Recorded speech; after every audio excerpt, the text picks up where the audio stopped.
Hi everyone, I'm Tamara Sylvester and thank you for joining me today. I am going to talk about the astrology of Paris Hilton.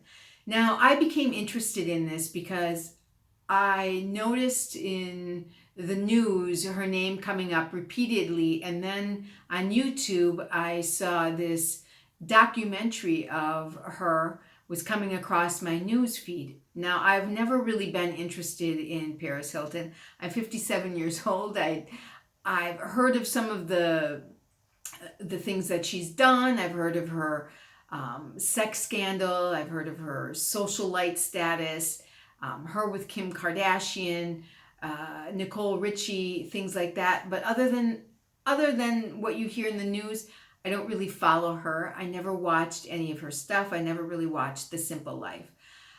But this documentary was beginning to get a lot of attention, so I decided to watch it. I like to keep up with pop culture, I'll admit it. So I decided to watch this documentary.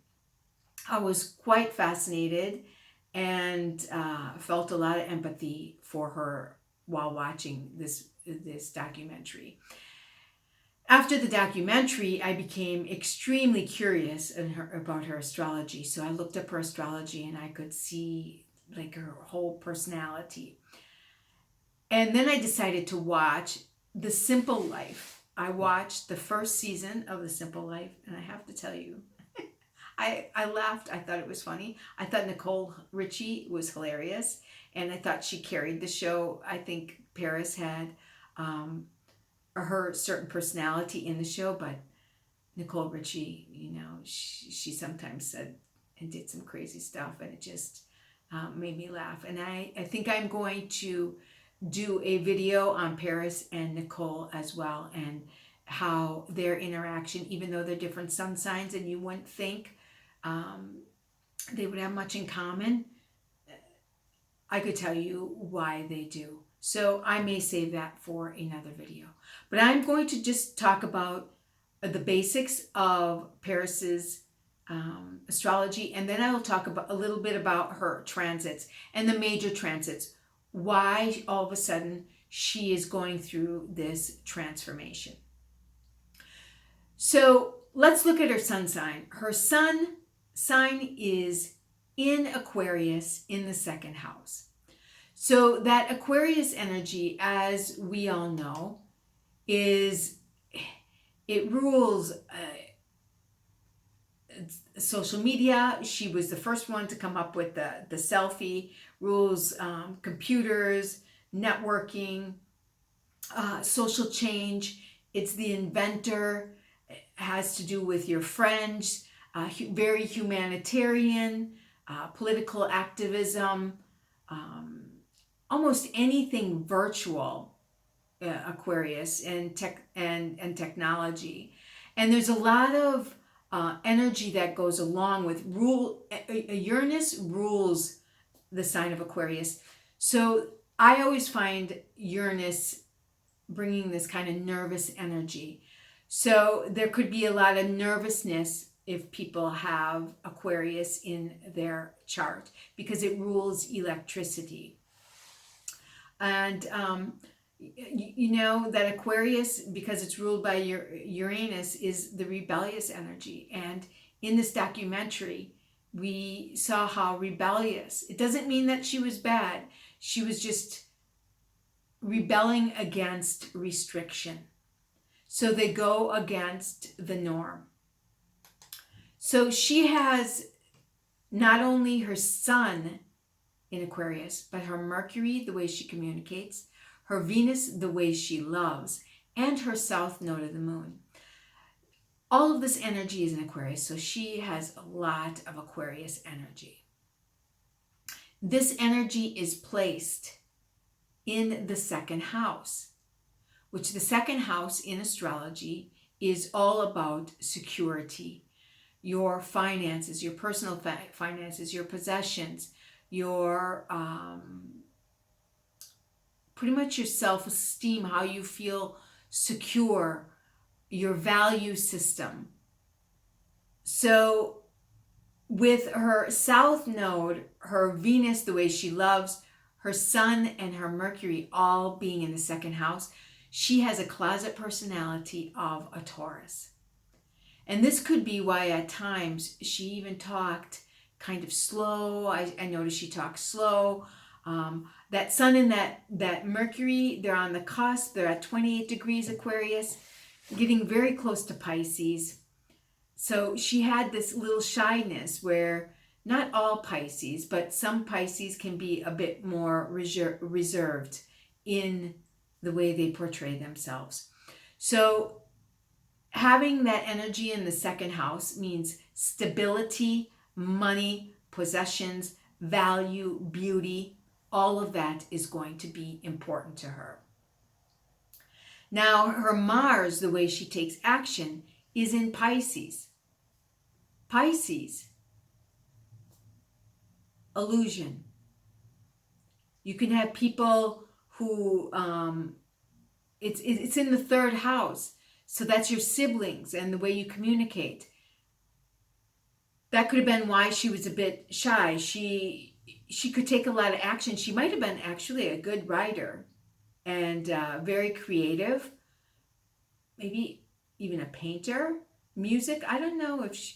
Oh, why musically, she has some other elements as well. She has her moon as well in Leo. But this could be why she was into music as well. So between this Aquarius, she did everything with technology. I think she said she was a DJ as well. Yeah, I saw her on The Simple Life. She talked about DJ, or I think it was a documentary. She talked about DJing. So this was huge for her, all that Aquarius energy. And with that Mars in the third house, that's all about communication. It's in Pisces, so there might be some deception, to me, some deception on her part or of other people deceiving her. With that Pisces, there's an illusion.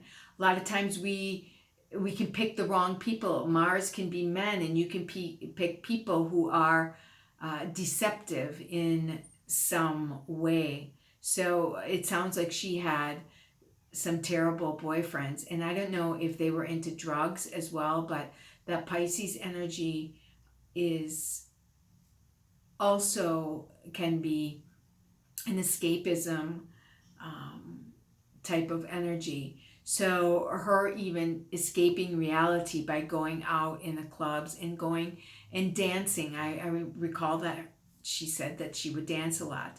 So that's really interesting to see that this Mars in Pisces in the third house, it just shows her personality and what was going on. She also had Neptune in the first house at 24 degrees Sagittarius. This could make her a very creative, alternative thinking, very spiritual person in some sense. But again, deception. There could be an illusion, even with herself. She portrayed herself as another character, but there could be major escapism on her part. And that's why she could have even escaped her real sense of self and portrayed herself as this other person. And this Neptune is making a sextile to her Sun and Mercury and even her Venus. So Venus is the way you love. So deception, definitely. And that's, the way you feel secure in that second house. Took away her security through deception, which is quite sad. Now she has her moon in Leo, of course, bright, shining, in the 8th house, right next to her north node in Leo. So having that in Leo shows this person who's extremely creative, bright, out into the world, wants to be seen. Okay, that Leo, the clothes, the dressing up, the actor, she put on a fake persona. That's the emotional self, is the moon. So she was portraying herself. And it's in the 8th house, so there was, secretive. She didn't tell anyone. And even when she was abused at this boarding school, she kept it hidden, that eighth house. Hidden. The Scorpio energy keeps everything hidden. They're very secretive. So there was a part of her that was very public, out in the open, but then with this moon in Leo in the eighth house, even though you have that creative energy of the Leo and wanting to be seen, you also have it in that eighth house that is very secretive and hidden at the same time. And it's also sexual. So that sexual energy, where her moon, between her Aquarius kind of alternative ways of being and her moon in the eighth house, you could definitely see that sexual ways, acts, or having alternative sexual curiosity was probably provoked through this relationship where the guy ended up selling her sex tape, which is really just terrible. But her north node, now her south node is in the second house, of course, of Aquarius, right next to her Venus. That her south node is coming from being with a bunch of people, being with groups of people in society, and becoming more secure with herself, shining by herself. She even did the simple life with a friend. You always saw her with friends. This Leo is going to take her. It's right next to her moon. It's in that eighth house. A fortunate place to have your moon and north node. That's other people's money. That's inheritance. But it's also your intimacy, your intimate feelings as well. So as we talk about that, let's hit her Chiron, which is, the Chiron is the wounded healer. It is square in the fifth house, which is the ruler of her moon. Leo rules the fifth house, and the fifth house is where her Chiron is. That Chiron is in Taurus, which is all about your sense of security. Now it's in the fifth house. It's also about your values. It's also about your heart. That fifth house is about your heart. The type of person you love. The type of person you love is in your fifth house. The seventh house is partnerships. So healing through that. That's also your childhood wounding. The fifth house is children. So from her childhood, there was, some healing that, of course, is taking place right now. And I will show you that when I do the transit. But that is where her healing is going to come. It is also square her moon. This Chiron is square her moon. 8 degrees Leo moon. Chiron is 13 degrees Taurus. So even that eighth house where her moon is, even sexuality, healing through the sexuality, her parents giving her, going in and betraying her in some way in this boarding school, that fifth house, that Chiron, her heart being hurt by her boyfriend who has betrayed her. And her Chiron is also square her Venus. So even through relationships, there's got to be some healing in this way she feels secure. So you just see how all of this is shown in astrology, and it's quite amazing when you look at it. So all of these energies are working hand in hand together. So they're all elements of her personality, and you see them all once you begin. I watched her documentary and The Simple Life. You can begin to see these planets and their location very clearly. Now she has Saturn and Jupiter in the 10th house, which is telling as well. The Saturn is in Libra. Her midheaven is Libra at 6 degrees. So you see that Libra is also beauty. So you can see even the way she is. She has that beauty in her. And even as the more she shows herself, and the more I saw her, it's like, too bad you didn't show this side of yourself before. But I think this is going to elevate her, because with Saturn in the 10th house, that is your career. There's usually a delay and satisfaction in her career. So I feel her career is even going to be better. Now that she comes out, I feel that this is going to take her to a new level. I don't know what's going to happen, but she's going to be, I think, become very even wealthier than she was, because she has Jupiter right next to her Saturn in the 10th house. And these energies, Saturn and Jupiter, are sextile her moon. So to me, this is how she was able to get out of those abusive relationships, as well as got herself out of this home, and tried to remain optimistic and portrayed herself in a certain way. Jupiter on the moon is very nice. I'm surprised that she never had weight problems with Jupiter there, because Jupiter sometimes, it's all about expansion. So Jupiter's so close there.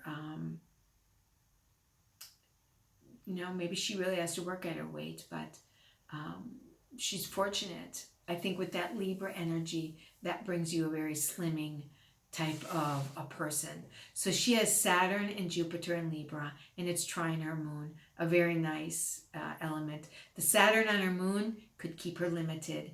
It is delayed. She has to work through the emotions. Wherever Saturn is in your chart is where you're going to have to work at, and where you are limited, and that is her emotional self.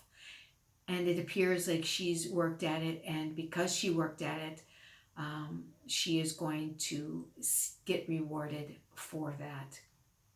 She also has Pluto in the 10th house of her career as well, and her public persona. Pluto in that 10th house gives you power. It's actually trine her sun. She didn't want to be controlled, and she was taking back her power wherever it is. That Pluto is the ruler of Scorpio in the 8th house. It's all about death and rebirth. And when it's trine your sun, you have a powerful personality, even though she may appear quite shy. There's a depth within her. And her career is going to go through major changes, especially since it's as well sextile her ascendant. So you're going to see, and sextile her Neptune as well. Oh, very interesting. The first house, Neptune. So lots of changes. And there's energy going on right now that I will show you in the next few minutes regarding what is taking place in her life as we speak. So she also has Uranus in the 12th house in Scorpio. 12th house is the house of the unconscious, of intuition, spirituality, religion, creativity, but also jails, institutions. You feel like you are in an institution. And she actually was put, I think, somebody can write in the notes if she wasn't in jail. I thought she was in jail maybe for a short time, but she was put in solitary confinement for like 36 hours or something like that in this documentary that she showed. And that Uranus is that Aquarius energy. It is rules Aquarius. It wants to break free. It's that Scorpio is Pluto power, and it's in that 12th house. being cooped up and being isolated and restricted. Uh, it could be difficult, and she could suffer from a, a high sensitivity as well. Um, and her goals, her inner goals are, I would think, very important to her. More than, because they're not conventional. That Uranus energy is not a conventional energy. So there again, she has a lot of Uranus energy with that Aquarius and that Uranus in the 12th house in Scorpio. And it's making actually it's making a square to her Sun and Mercury. Freedom, power, that even sexuality, again, in that 12th house, that Uranus, she does not like to be held back. No one can tell her what to do. I don't think this person can tell her what to do. I think she has a very sweet side of herself, but she has this unconventional side to herself, where freedom is extremely important to her. And since this Uranus is in 12th house, it's Scorpio, it's the psychological energy, going through, even psychologically, put in isolation. That does a trauma, some type of trauma on a person. So that's all very, very interesting. So that is her natal chart. So these energies stick with her. So her Sun, Mercury, Venus, all in Aquarius, along with her South node in the second house. Her Neptune in Sagittarius in the first house, excuse me. Her Mars in Pisces in the third house, her Chiron in the fifth house in Taurus, her Moon in North Node in the eighth house, her Saturn, Jupiter, and Pluto in Libra in the 10th house, and Uranus in Scorpio in the 12th house. Very, very telling. Very, very interesting analysis when you look at this. And I've watched that documentary, so it even makes it more interesting. So now I'm going to talk about the transits that have been happening over the last few years and what are taking place right now. So she had Pluto and Saturn have left her first house.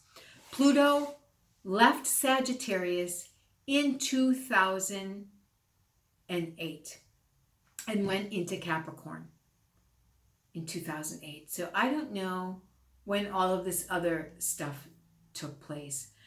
But up until this time, Pluto right now is at 22 degrees Capricorn, and it is in her second house.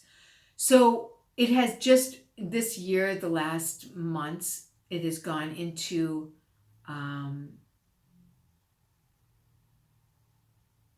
her second house along with Saturn. So whenever energy, while it's in the house, it's working through. So while that energy, probably 17 years or so, were going through her first house, it was stirring things up. It was digging her, making her go through a meaningful transformation. When Pluto goes through that first house, there is a death of an old self. Pluto is all about death and rebirth and transformation and intimacy.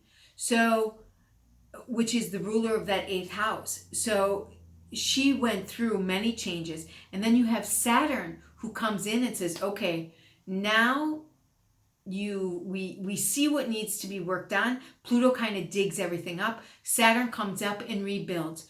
So her whole persona, that first house, is about self. Now that it's left there, now you can begin to really work on yourself. She's had Jupiter there for the last year and a half.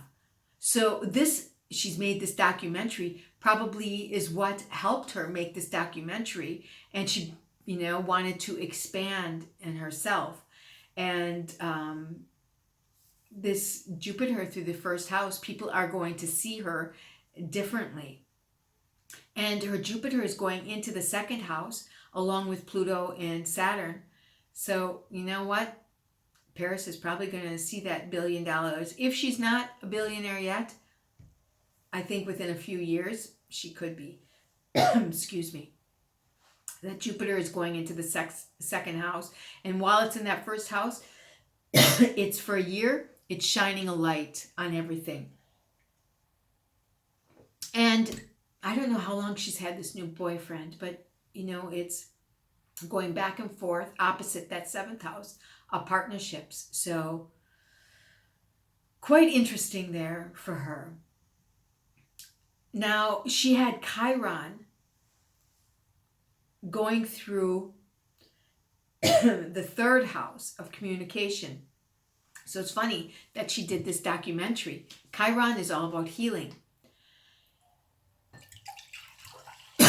Excuse me. So even with her sister, I think there was healing. The third house is also siblings. So while Chiron was going through there, Chiron right now is at 7 degrees Aries. Her fourth house, where Chiron is now, is at 6 degrees. Her cusp begins. So it was going through that whole third house of communication and siblings and neighbors. So she was the way she communicated, and why she probably even talked about what happened to her. This Chiron was probably hitting her Mars in Pisces at some time, and I think there's some Uranus energy here too that, is helping her to feel more comfortable about expressing herself. And there's going to be great rewards and healing through this expression.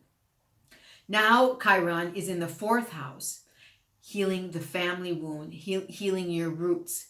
So healing her emotional self, that is the fourth house, is the ruler of the mother. So there could have been, through this documentary, a lot of healing, even from her roots. It could be taking place, even with the mother energy. So you have Uranus also, and by the way, this Chiron, which is the wounded healer in the fourth house, is opposite her midheaven, sixth house, her public life. So a lot of healing there, her public persona. Especially now, it's actually, this documentary coming out. This is actually the perfect time for her, for this documentary to come out. The sun is in Libra, opposite this Chiron in Libra, in Aries, and it's the father, the mother. The 10th house rules the father, 4th house the mother, and a lot of family and public healing as well. Very good. She should be very proud of herself. Then she has Uranus in the 5th house in Taurus. So her Chiron, natal Chiron, is at 13 degrees Taurus in the 5th house. So to me, this Uranus coming conjunct with her 5th house Chiron, why she decided to talk about this this childhood wound could be this Uranus going through there. And out of the blue, she said the publishers, or the producers, I should say, of this documentary are the one that convinced her to keep this in there, and why she talked about it. They highlighted this. So this is extremely important for her healing. That 5th house is childhood. It's your heart chakra. It's even schooling infants. She, not so much schooling, but teachers are there. So much healing with this Uranus conjunct that Chiron out of the blue.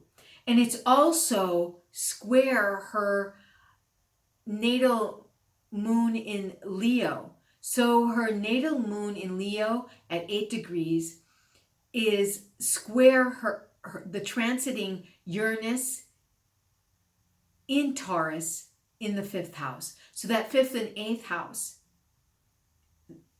are intimacy, are all going through a healing process. Other people with that 8th house, that 5th house, childhood,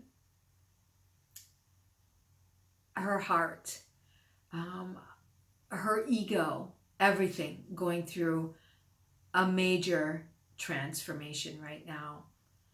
And I could get really into this a whole chart. You could see so much going on, but otherwise it will get too long. But this is just the basics of her energy. And now you have, let me quick go to this. You have transiting Pluto and Saturn in the 2nd house of security, emotions, money, are making almost an exact square to her natal Pluto in Libra. So her natal Pluto in Libra is in their 10th house of public life and career and status. Transiting Pluto is in Capricorn at 22 degrees and is about to go direct. Saturn just went direct at 25 degrees. So this is almost an exact square. So everything coming out into the open. We see this, her public life, her status. That is a death and rebirth of an old self. Now a new part of her is being born. And now how she is emotionally, or her security, her values are going to change as this Pluto begins to go through her 2nd house along with Saturn. So this is just the tip of the iceberg, but I wanted to give the highlights of her chart and what she was experiencing as a child and where the planets were and why this tape now. There's always a reason. Every time you look at a chart, it's actually quite amazing. Whenever I see someone going through something, I look at the chart, and it helps then to bring an empathy toward the person, because you never know what someone is going through. This is what we always have to remember, and we all struggle with that on a daily basis. I try not to judge. When there's an emotional pain, a wound, sometimes you can judge, but as long as you bring yourself back and bring awareness to this and know that we are all doing our best and we all are wounded in some way. Everyone is wounded in some way. And the trick is to become aware. And that is why I call my website Awareness Speaks, because it does speak. It's constantly, awareness is your connection to the universal energy. And when you listen to that and when you bring awareness is when you can create change. Change does not happen until you become aware. Again, my name is Tamara Sylvester. If you want to learn more about me, you can check out my website at awarenesspeaks.com. Thanks for watching, and I'll see you next time. Bye for now.